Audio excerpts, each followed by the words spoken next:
What you know no good, T-Subs and T-Squad. So, honey, you already know it's Tuesday. Yesterday was Monday. So, I'm pretty sure y'all got a good idea as to why I'm bothering y'all with this tad delayed ass through episode of Love and Hip Hop New York. Y'all already know how I feel about it. I'm not even about to get down to all of them semantics and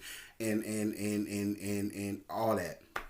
Like, comment, share, and most importantly, subscribe. Make sure to hit that bell, become the notification gang. And if you really rock with my channel the way you say you do, honey, please make sure to watch those ads, honey, and enjoy the views in my Manhattan penthouse because, as you all know, I'm a rich white woman in my mind, okay? Or at least my sugar daddy make me feel that way. The episode starts off with Remy going to court, but we already know how that turned out. Moving right on along. Yandy, Sin, and Jonathan meet up to catch up about what happened at Samaya's healing event. Don't give a damn. Moving right on along. Sin tells them what happened between her and Tahiri. Yet again, don't give a damn. Moving right on along. Safari is finishing up his album, and now Erica Mena is ready to move back to Atlanta. Erica says that it's time for them to get ready for the baby, but he's really worried about his album. I will say this, Safari, you're going to have to learn how to juggle both, because there are people out there that juggle both, aka Beyonce. She got twin boys and an older daughter, and she's still out here doing tours and touring the world and singing down the Kobe funeral and yeah. So in my opinion, Safari, you need to learn how to budget your time better, and you are just going to have to do more. You have to. You have to. She didn't make that baby by herself, and it's not fair for her to have to go through that by herself. And, you know, these people are going to understand the maternity leave. They are. They are. So go on ahead, be there for your baby mammy, make sure make sure her and her baby are good, and then you could go and kiki and fool-la-la, you know, all around the world with your tour with this one song that I still ain't heard, and I live here, I still ain't heard it yet, but I ain't gonna give you much, Safari, because I do like you. You and Erica Mena have been giving the most out of everybody, including all of these tight-ass OGs that they brought back, so I'm just gonna let y'all have it. But however, we still gonna do what, class? Move right on along. Chrissy and Jim Jones go to see the progress of Mama Joy's house. Moving right on along.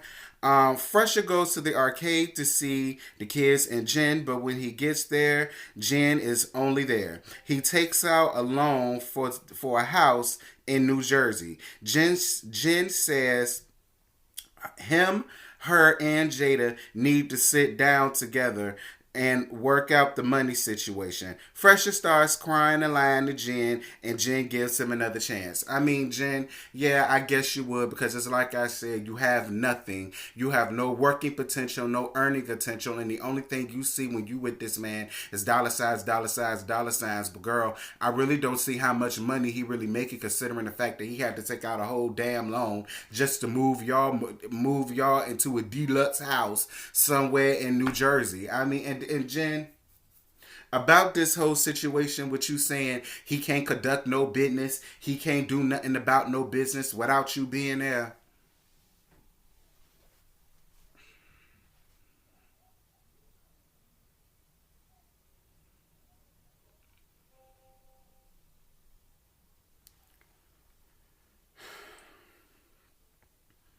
Like, you are just the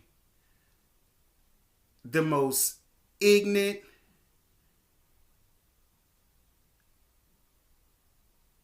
feeble-minded, bird-brain bitch that could have ever came to reality TV. Like, I think out of all of the franchises, you are the worst. You are the worst. Even worse than Miss Jocelyn. Now that's shade.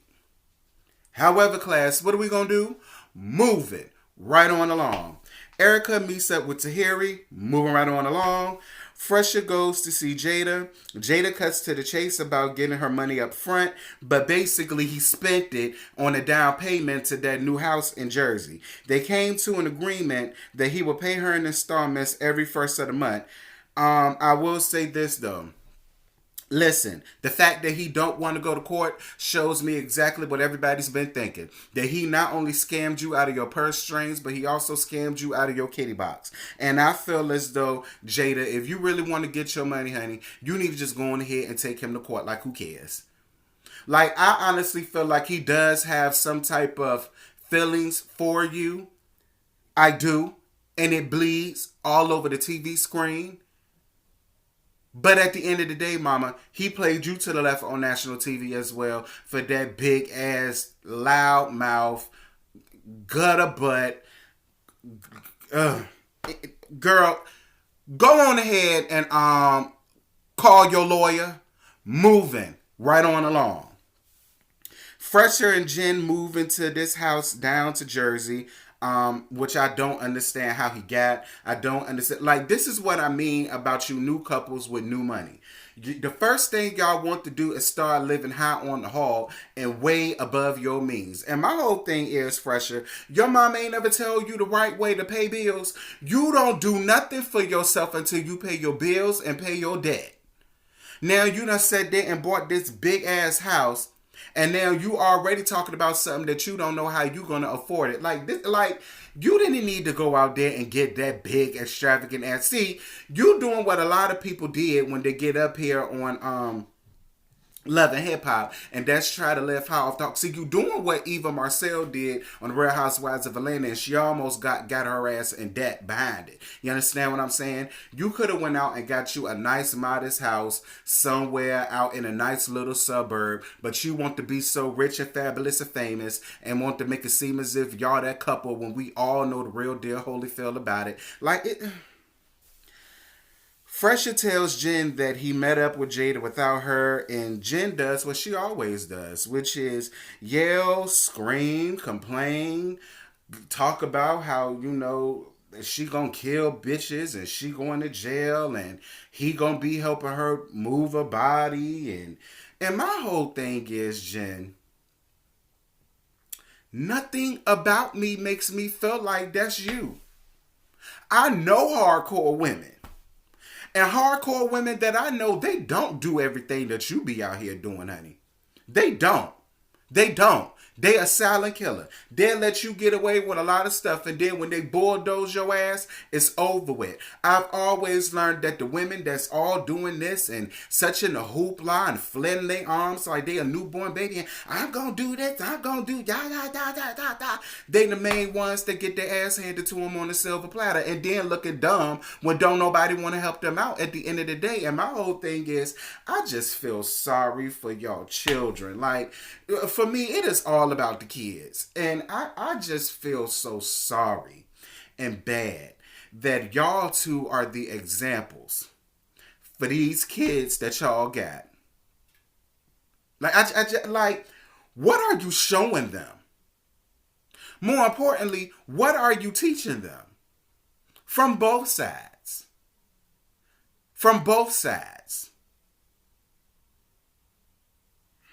Like I said, Jada, baby doll, if you really want to get your money toots, go on ahead and call your damn lawyer. Forget what Fresher is talking about, child, because you already know him for his works. He said they had the money to pay you, but to shut her ass up and shut her down and make her happy, he went out and splurged it on this brand new house that neither one of them is going to be able to afford after this, because it's like I said, neither one of their asses is coming back on Love and Hip Hop for the next season.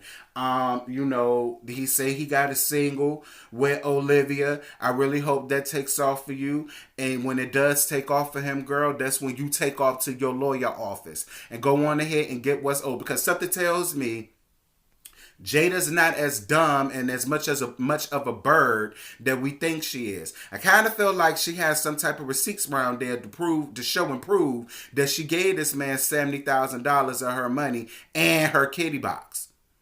I don't know why I feel like that, but I feel like she got some type of receipt around there, which is why he's constantly telling her he don't want to get the courts involved. Because it would seem to me If it was such a lie and you knew it was a lie and she had no way to prove it, then you know what I'm saying? You wouldn't be so dead set on not getting courts involved and lawyer like you should already have a lawyer because you're in the music industry, are you not? So you should already have a lawyer on standby to read these contracts and this, that, and this. Like I'm a little confused, Fresher.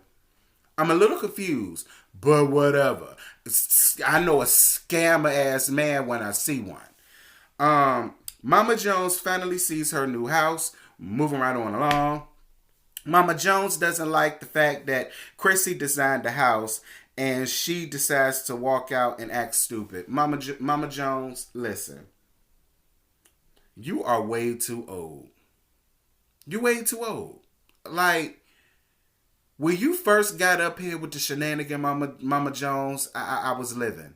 I was. But that was back when I was in my 20s. Girl, I'm 31. You too old to be carrying on the way you is. About a house that you did not pay for. You ain't paid for nothing in that house. And to let me tell you ain't even paying the mortgage on that hoe. All you got to do is dress and rest in your house. While Jim is fronting up the money. So yeah, I was with Jim. And I was with old girl that was like, you don't need that red door down here, girl. This is a classy based neighborhood. You're not about to come down here to these people neighborhood and ratchet up like you did the first time. No ma'am, no ham, no turkey, no gravy. Then you leave the house, thought about it, came back and kicked everybody out the house. They're going to have the nerve to say you love your son, but he's a piece of shit. He's a piece of shit. He the same piece of shit that bought the first house that you was in on Motor Shore. He's the same piece of shit that went on ahead and let him upgrade and from to the front page. You understand what I'm saying? And you steadily being ungrateful, all for your disdain of Chrissy Lampkin. I just don't get it. I don't get it. But whatever, Mama Jones. Moving right on along. Safari's album release party, that was lit, and Papoose murdered his verse. But that was all there was to that. Moving right on along. Safari tells Erica that when they get back to Atlanta, he has to leave for 2 weeks. I'm not about to dwell in deep about that because it goes back to what I said before, Safari. You just have to learn how to do both, my brother. And you can do both, my brother. So just figure out a way to work it out. That's all I got to say. But you already figured out a way because y'all put y'all business all over social media. We already saw you there when she had the baby and that. You're like, this is what I want y'all to do. In y'all contracts, it need to be put no Facebook, no Instagram, no Twitter, and no Snapchat pictures until the season is done and over with. Then you could put up all of your little pleasantries, or at better yet, at least show it to your close friends. We as viewers don't need to see it because you're telling us this and we're supposed to be in suspense of whether or not you made it there in time or not, but we can't be in suspense because we already know what happened because y'all put it all over social media when the baby was born. This is why Love and Hip Hop New York is tired, delayed, and through, and that's all I got for you, so I'm gonna holler at you later. Bye-bye. I just woke up and I rolled up. I just woke up and I rolled up. And I got my plane ticket. That kush that be my starter.